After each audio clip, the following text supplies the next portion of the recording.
Bergabungnya Gubernur Jawa Barat Ridwan Kamil disebut menjadi strategi Partai Golkar untuk memenangkan pemilihan presiden ataupun pemilu 2024 mendatang. Kang Emil diketahui baru saja resmi menjadi kader partai berlambang beringin itu Rabu sore tadi.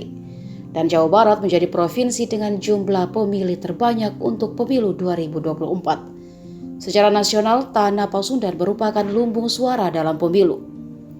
Tidak heran banyak pihak menyampaikan salah satu kunci menjadi pemenang dalam pemilu di Indonesia adalah menang di Jawa Barat.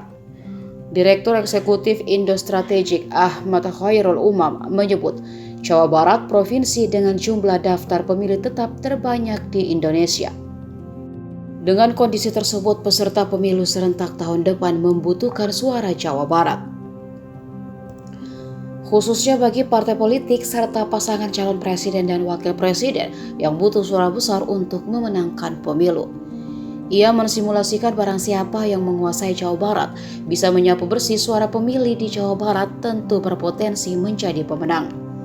Menurut Umam, basis pemilih di Jawa Barat penting bagi kontestan pemilu 2024. Karena itu, Guru Besar Ilmu Politik di Universitas Paramadina tersebut menyatakan kontestan pemilu 2024 butuh suara pemilih di Jawa Barat.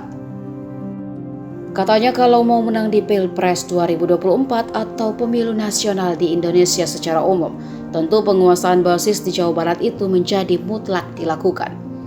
Menurutnya hal itu tidak lepas dari jumlah DPT Jawa Barat yang memuncaki klasemen untuk provinsi dengan jumlah pemilih terbanyak di Indonesia. Berdasar data yang dia miliki, Umam menyatakan bahwa lebih dari 204,5 juta suara akan diperebutkan pada pesta demokrasi tahun depan. Dari angka tersebut, 58% diantaranya merupakan suara pemilih di Jawa.